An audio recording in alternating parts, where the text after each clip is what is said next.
Hoy queremos hablar sobre el diálogo. Nos encontramos en el interior del Parlamento Europeo en Estrasburgo.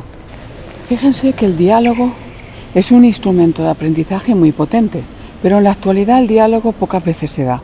En el diálogo tiene que ir implícita la curiosidad por entender al otro, por comprender lo que el otro quiere transmitir. Si esto no es así, se generan monólogos, uno habla, el otro habla, mientras que uno habla, el otro va pensando lo que le va a decir y no hay curiosidad. Eso es, un diálogo debería enriquecer a las dos personas. Las dos personas deberían aprender algo a lo largo de ese diálogo. Simplemente transmitirse información no es un diálogo propiamente dicho, es hablar y comunicarse, pero el verdadero diálogo debería producir cambios en las personas que dialogan. Muchas veces en la consulta hablamos con personas que tienden a hablar mucho y no escuchar, y tienen miedo que los demás les rechacen, porque no siempre toman la palabra y no escuchan. Y otras personas al revés, que se quejan de que se cansan de escuchar a otros, pero no se atreven a interrumpirles. Normalmente esto ocurre porque una persona se desahoga, se suele decir, se desahoga hablando, pero nosotros les decimos, si tú te desahogas, el otro se ahoga. Y eso quiere decir que no hay diálogo, sino que uno vuelca en el otro sus emociones, sus preocupaciones, y luego se olvida. Pero la persona que ha estado escuchando, si no ha intervenido, se cansa. Eso es lo habitual. Y eso genera un cierto rechazo. Además, no hay aprendizaje. Esa persona puede contar lo mismo a una persona, a otra. No hay un profundizar en el conocimiento de lo que le está ocurriendo. También hay otro tipo de diálogos que se llaman diálogos, pero realmente son monólogos, que es cuando una persona se entrevista con otras o con muchas otras, pero ya va con una idea concreta de lo que quiere transmitir y cerrado o cerrados a lo que los otros le van a contar. Ahí no hay diálogo. Ahí hay una lucha por el poder. En el diálogo ha de haber curiosidad por comprender el punto de vista del otro, o la personalidad del otro, o a uno mismo en la relación con el otro.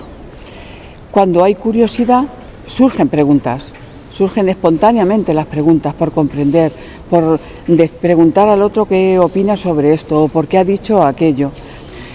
También surge la curiosidad por conocerse a uno mismo ante la otra persona. Usted puede comprobar si se siente cómodo o incómodo con lo que está diciendo, si se está enfadando internamente, aunque externamente no lo muestre, si no lo muestra porque es.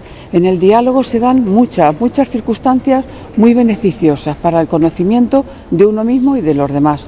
Para que haya un verdadero diálogo tiene que haber al menos dos personas abiertas a comprender, a mostrar sus puntos de vista, a escuchar lo que el otro tiene que decir y ver si descubren algo nuevo.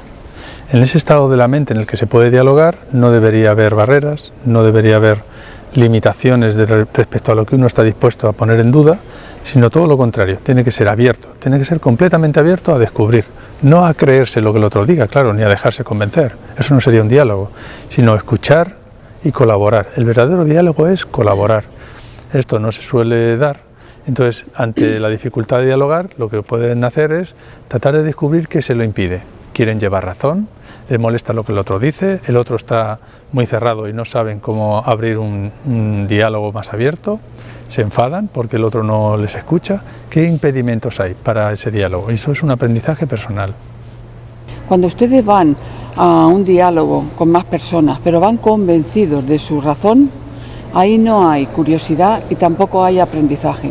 Ahí lo que puede suceder es que se sientan mal, lo muestren o no, que generen ira, enfado contra el otro. Ahí no se puede llegar a un entendimiento, eso es imposible, aunque externamente puedan mostrar que sí. Internamente hay una ruptura entre la otra persona y usted. Muchas veces de lo que se habla es de ideas. ¿Por qué tienen que estar tan convencidos de su idea? Estén convencidos o no, dejen una puerta abierta en el diálogo. Una puerta abierta a escuchar al otro por si acaso les aporta algo nuevo. Si están muy cerrados, muy convencidos, el aprendizaje no tiene cabida en ese diálogo, no tiene cabida o tiene una cabida muy pequeña en sus vidas. Tiene que ser que sean capaces de decir, esto es lo que yo creo, pero voy a abrir la puerta a descubrir cosas nuevas, por si acaso. Eso es. Nos suelen preguntar, ¿y cómo dialogo con alguien que no quiere escuchar? Uno debe, digamos que hacer su parte, estar abierto a escuchar, a dar su opinión, no encogerse, no imponerse. incluso intentar entender al otro. ¿Por qué no puede escuchar? ¿Por qué se empecina en una idea? ¿Qué es lo que le ocurre? ¿Cuál es el obstáculo? Porque si ustedes comprenden, si ustedes no quieren convencer al otro ni se enfadan, pueden incluso entender por qué el otro está cerrado en su posición y le pueden ayudar a entenderlo. Pero para eso tienen que estar abiertos a comprender la situación. Entonces, en el diálogo no puede haber discusión, porque eso es una lucha, y no debe haber sumisión y escuchar al otro sin más. Por lo tanto, un factor importante del diálogo es que las personas que dialoguen estén en una posición de igualdad, no uno superior y otro inferior. Eso, ahí no se puede dar el diálogo. El diálogo tiene que haber igualdad, y para que haya igualdad, si usted se siente inferior al otro, ha de resolver ese miedo, ha de descubrir por qué, cuál es el motivo. Porque si usted se cree en una situación de inferioridad, ese diálogo va a ser imposible. Ha de recuperar la posición de igualdad para que el otro pueda escucharle y usted pueda expresarse en libertad. A veces nos dicen, pero si yo voy a un especialista en medicina, por ejemplo, yo no puedo dialogar con él es el que sabe. Claro que puede. Usted puede preguntarle para que le explique, de manera que usted pueda entender cuál es su punto de vista, qué opina, por qué es así.